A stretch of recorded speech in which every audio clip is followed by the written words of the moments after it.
Hi guys, welcome back to my YouTube channel. So today I have a very special guest with me and it is Hi guys!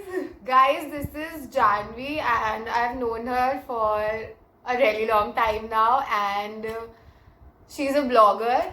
Yeah, Instagram blogger. So today we're going to talk about a very important issue which is effects of COVID-19 on students. I'm a college student and Lamha, as you all know, is a dropper. So it's been really hard to, in these uncertainties to cope with this situation. And I'm sure that, most of the students like me who are in college are missing their college life.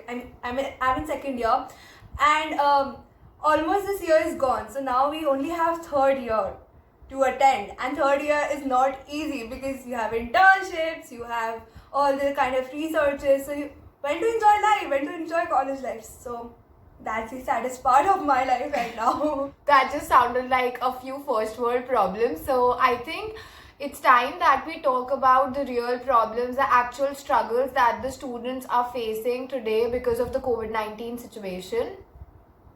Yeah, Rabha, I mean, real problems, the only real problem that I think I have right now is there's a lot of added pressure in online studies. I mean, in offline studies, we had our friends and, professors to reach for, but now all these assignments and projects, it's just a lot of more burden. I don't know if I'm making sense or not, but for me, I like the company of my friends. They made me realize that, I'm not alone here.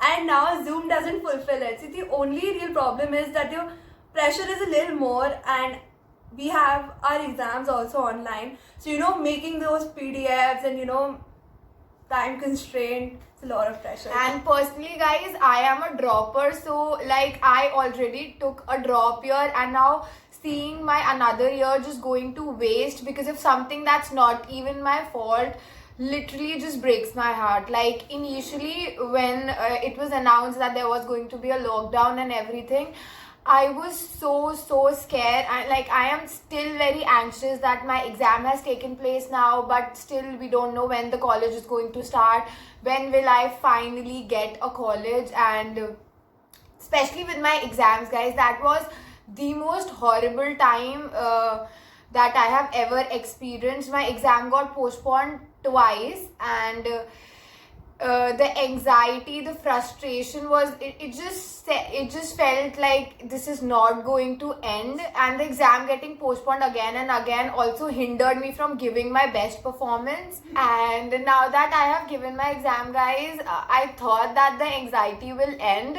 but after getting the result, it has just gone to the peak only. Because like if this would have been a normal era, I would have gone to a college, seen the infrastructure, met the students, and then taken admission into the college. But now it's just very difficult. Like I don't know what's gonna happen next in my life. I actually agree with the anxiety part. I mean, since we have, our college has been adjourned and all online classes, the procrastination of me and my friends is like next level. The more we study, the more we procrastinate, and the more we waste our time, and the more frustration we get. So I don't know, it's been weird because we can't even get out. So it's far away from a normal life. And so I have 7 hours of online class, and then I do my homework, and then I do nothing. I just procrastinate, and then I do my homework again, and then I wake up. I have 7 hour class. So that cycle.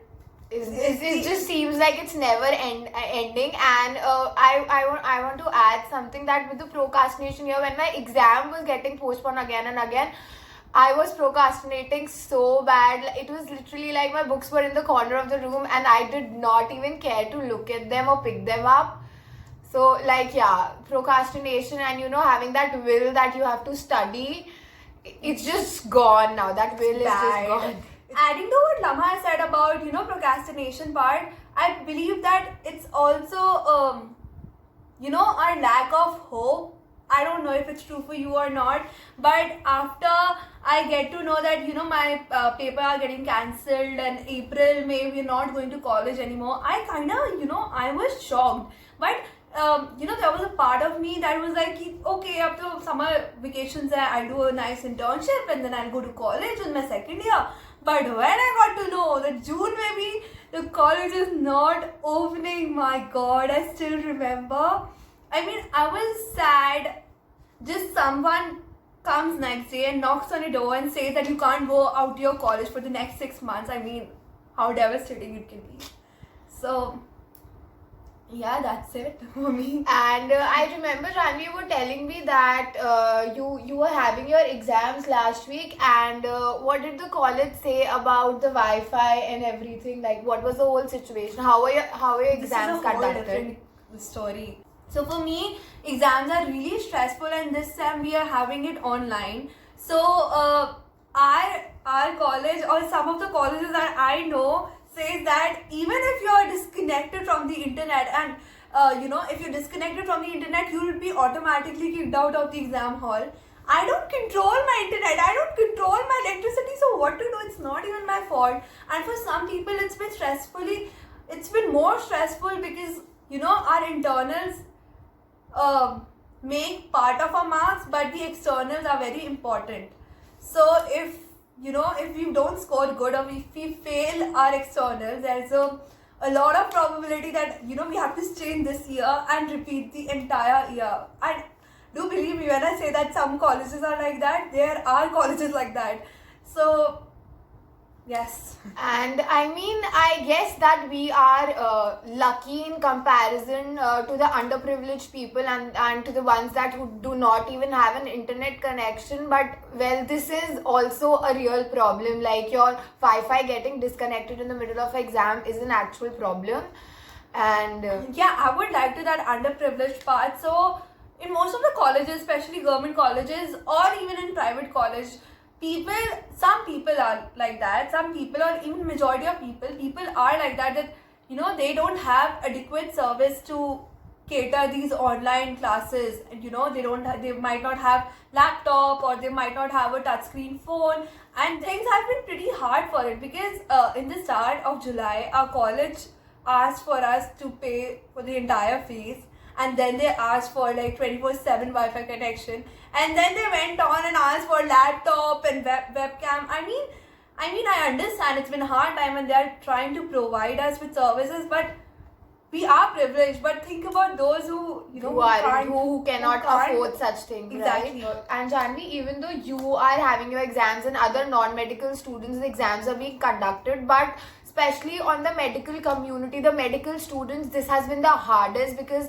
my friends who took admission in medical colleges last year, so they were supposed to be in second year by now, but they are still in first year, because the Medical Council of India has said that no online exams or no online classes will be conducted for medical students. And typically for the medical community, this has been the hardest time. Like, even if from doctors to students, everyone is going through a very, very hard time. Tama, I guess a lot of negative things has been said through this. But honestly, if you see at the brighter side, this COVID situation has given me a lot of time to work on myself as a person.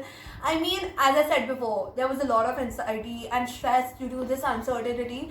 So I knew for a fact, if I let these things to get heavy on me, it'll take a next level toll on my mental health. So I actually moved towards self-management side. I did self-care, made myself a priority before all these kind of stress. I started exercising, I started a blog, I never thought I'd start a blog, because writing was not my thing. Painting was my thing, actually. Exactly. And who thought I would start a YouTube channel? Like, come on. So I mean, we all have something inside us. It's just, time like these that we truly get to focus on what we are good at, what we are interested in, what's our passion. And I mean, this has been a whole journey. Like, if you ask me 2 years from now that I will have a YouTube channel, I mean, I had the idea, but I don't think that I had the confidence or implement that idea. Exactly. Same with me. I mean, none of my friends would have thought that I will start writing. I mean, I always had great ideas which I told people, and people took into consideration, and they they praised me for it. But I never thought I'd actually start writing and reading, and there will be people who will be loving my blogs thanks to you all. But okay, enough said about me. But yeah, so Yeah, plus I just feel like being at home, like since I also went to Delhi to, prepare for my exam, being at home, being with your family, being with my parents, my sister, and just getting to know them even more and spending 24 hours with them, it's been fun. It's been amazing. I mean, yeah, there are instances when I get overwhelmed because there's just too much of family. we can get overwhelmed because we are 18 and those are our parents and they don't understand. Yeah, what somewhere we or the other, the opinions are gonna clash and point and of we're views are gonna gonna be have different. some differences, but I mean it's all worth it because at the end of the day, The family. But I just feel like that, Jahnvi, you and I, we are privileged, or I don't know, I think we are lucky that we have, supportive parents that whom we can share everything with, and they support us regardless of the fact whether they agree with us or they don't. But some of my friends and students in general, they don't have that liberty. They don't have as supportive parents as we do, and they cannot talk about everything with them. They cannot share everything with them. And colleges and schools were their places of true self-expression. And I just feel like that the lockdown, COVID-19 has taken that away from them, and it's really taken a toll on some people. but Lama, don't you feel that this toll? I mean, COVID has definitely been a one in a million situation that we ever thought we'd ever face as a first generation. But for me personally, if you're talking about in my perspective, the stress and anxiety that it has given me, it has also taught me how to manage myself, how to multitask. And I know that there are people who can't express themselves with their parents, but don't you think that the time that they can use to build the bridge of understanding between Yeah. between them and their parents? I know it's easier said than done. So guys, that's it for today's video, and I think that just because everyone is finding their passion, everyone being productive, and you are not, so there's no need to get disheartened about it. I mean, these are the hardest times that any one of us could experience, and it's okay to to slow down, to take a moment to breathe, and to introspect with what we are doing with their life and what we want to do in the future. I mean, not being productive in this COVID situation is completely fine. What do you think, Jahnvi? As you know, I'm a blogger and I have recently written a blog post on WordPress, and I'd like to read a line from it. Okay, so the line says that there's one beautiful Hindi song with the lyrics. You want to sing it to me? I am a very bad singer. Okay, so रात है तो सवेरा भी होगा, है सफर तो बसेरा भी होगा, गम के आगे मुस्कुराए गाए हम. So meaning, if there's night, there'll always be a day. If there's journey, there'll always be a destination. But through this, we remain strong, and we sing together. And we sing together. So yeah, and I'm gonna put the link to her blog in the description, so don't forget to check it out. Yeah, and and if you like this video, don't forget to give this video a thumbs up and subscribe to my channel. Comment down below what you think, what you have faced and how you have overcome, and to check out her Instagram page and my Instagram page, link in description. Thank you. Bye.